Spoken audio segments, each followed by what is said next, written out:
रामायण के विभीषण या फिर महाभारत के विदुर, आखिर दोनों में से कौन था अधिक शक्तिशाली? और अगर इन दोनों ही महाचरित्रों का आपस में युद्ध होता तो किसकी होती जीत और किसकी होती हार? रामायण और महाभारत हमारे हिंदू धर्म के दो ऐसे महाकाव्य जो भारतीय संस्कृति और धर्म की नींव है। इन दोनों धर्म ग्रंथों में ऐसे चरित्र हैं जिन्होंने धर्म, नीति और निष्ठा की मिसाल कायम की। हमारे इन्हीं धार्मिक ग्रंथों में भक्तों की शक्ति का वर्णन मिलता है, लेकिन जब बात होती है दो महान भक्तों की तो मन में सवाल उठता है कि आखिर इन दोनों में से कौन है अधिक शक्तिशाली। तो आज हम बात करेंगे बीते हुए युगों में दो ऐसे महान पात्रों की जो अपने अपने क्षेत्रों में बेहद ही शक्तिशाली थे और उनके फैसले और धर्म का पालन आज भी हमें प्रेरणा देते हैं। तो यह दो महान पात्र हैं महाभारत के विदुर और रामायण के विभीषण। तो आज के वीडियो में आज हम जानेंगे कि आखिर इन दोनों का अगर आमना सामना होता तो कौन ज़्यादा शक्तिशाली होता, और इनकी शक्तियों का आकलन करने के लिए हमने 3 श्रेणियों में इनके आकलन को बांटा है। पहला है धर्म और निष्ठा। विदुर जी महाभारत के सबसे ज्ञानी और धर्म परायण पात्र माने जाते हैं। वो महर्षि वेदव्यास के पुत्र थे, साथ ही पांडु और राजा धृतराष्ट्र के भाई भी थे। बाद में वह राजा धृतराष्ट्र के सलाहकार बने थे, यानी कि महामंत्री, और अपनी बुद्धि से उन्होंने हमेशा धर्म की राह चुनी। भगवान श्री कृष्ण के प्रति उनकी गहरी आस्था थी और उन्होंने कौरवों के अधर्म का विरोध भी किया था। विदुर जी महाभारत के सबसे महान नीतिज्ञ और धर्म के ज्ञाता माने जाते हैं। उन्होंने कभी धर्म का साथ नहीं छोड़ा और अपने विवेक से हमेशा पांडवों का मार्गदर्शन किया। विदुर जी की ही नीतियों से कई बार पांडवों को भी बचाया है। वहीं दूसरी ओर विभीषण स्वयं रावण के भाई थे, लेकिन जब रावण ने अधर्म का रास्ता चुना और माता सीता का अपहरण किया तब विभीषण ने अपने भाई का साथ छोड़कर भगवान श्री राम की शरण ग्रहण की। विभीषण कीचड़ में कमल के समान थे और उनकी परिस्थितियां ठीक वैसी ही थी जैसे दांतों के बीच में जीभ होती है। विभीषण की निष्ठा ने उन्हें लंका का बाद में राजा बनाया और वह भी भगवान राम के प्रति पूर्ण समर्पित रहे। उनकी यही व्यक्ति उन्हें रावण जैसे शक्तिशाली राक्षस से अलग करती है, क्योंकि जब बात थी कि ब्रह्मा जी की तपस्या करने की तो रावण और कुंभकर्ण ने तो अपने लिए शक्तियां मांगी, लेकिन विभीषण ने शक्ति की जगह भक्ति मांगी। अब अगर दोनों में समानताओं की बात की जाए तो धर्म के पालन में दोनों ही महान थे। विदुर ने अपने परिवार की सत्ता के खिलाफ जाकर धर्म का साथ दिया और विभीषण ने अपने भाई के विरुद्ध खड़े होकर भगवान श्री राम का साथ दिया। दूसरा आकलन है बुद्धि और नीति का।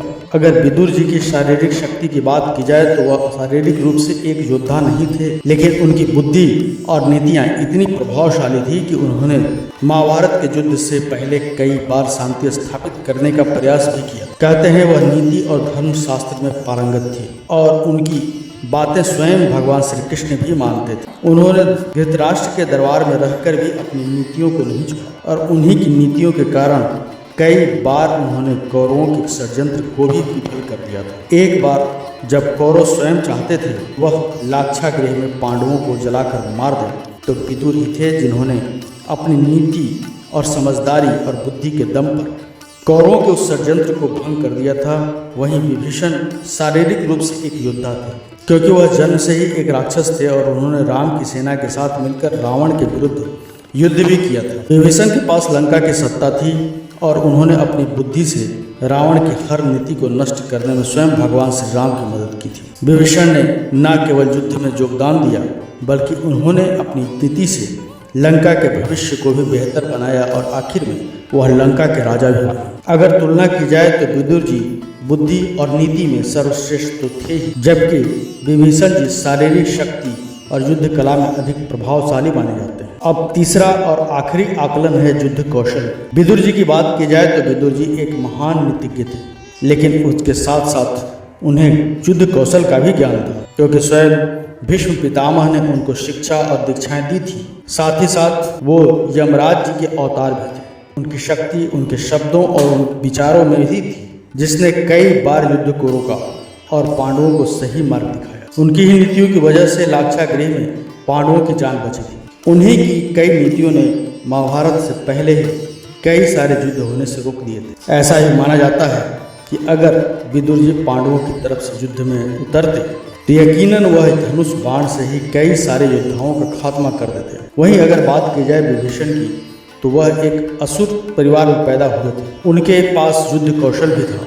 उन्होंने रावण की सेना का हिस्सा होते हुए धर्म का पालन किया था। विभीषण का युद्ध कौशल और धर्म निष्ठा ने उन्हें श्री राम का अनन्य भक्त बना दिया था और अंत में लंका के राजा के रूप में उन्हें स्थापित किया गया। अगर युद्ध कौशल की बात की जाए तो ऐसे में विभीषण और विदुर जी दोनों ही सामान्य माने जाते हैं। अगर युद्ध कौशल की बात की जाए तो ऐसे में विदुर और विभीषण जी दोनों ही समान माने जाते हैं। विभीषण के पास युद्ध का अनुभव था, इसीलिए उन्हें ज्यादा बेहतर युद्ध कौशल का ज्ञान था। अब सवाल है कि अगर विदुर और विभीषण का आमना सामना होता तो कौन जीतता?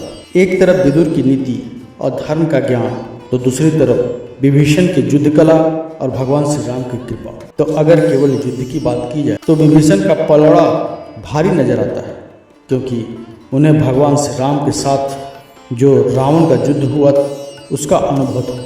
लेकिन अगर नीति, बुद्धि और धर्म का सवाल हो तो विदुर जी किसी से कम नहीं थे। दोनों ही अपने अपने क्षेत्र में श्रेष्ठ हैं। विदुर जी और विभीषण जी दोनों ने ही धर्म के रास्ते पर चलकर अधर्म का विरोध किया। एक ने अपनी बुद्धि और नीति से तो दूसरे ने अपनी भक्ति और युद्ध कला से। लेकिन इनमें से कौन ज़्यादा शक्तिशाली है, यह सवाल का जवाब सिर्फ आप ही दे सकते हैं। तो मित्रों, कमेंट बॉक्स में हमें अवश्य बताइएगा कि आखिर विदुर जी और विभीषण का अगर आमना सामना होता तो इन दोनों में से किसकी होती जीत और किसकी होती हार। एक बात याद रखिएगा दोस्तों कि शक्ति केवल शारीरिक बल में नहीं है, बल्कि उसमें धर्म और बुद्धि का भी होना अति आवश्यक है। और यही चीज सोचकर ही कमेंट बॉक्स में असली योद्धा का नाम अवश्य लिखिए। तो इस वीडियो से अब हम लेते हैं आपसे इजाजत। अगर आपको ये वीडियो अच्छी लगे तो इस वीडियो को लाइक कीजिए, हमारे चैनल को सब्सक्राइब कीजिए और ज़्यादा से ज़्यादा शेयर भी कीजिए। मिलेंगे अगली बार एक नई खास वीडियो के साथ। तब तक के लिए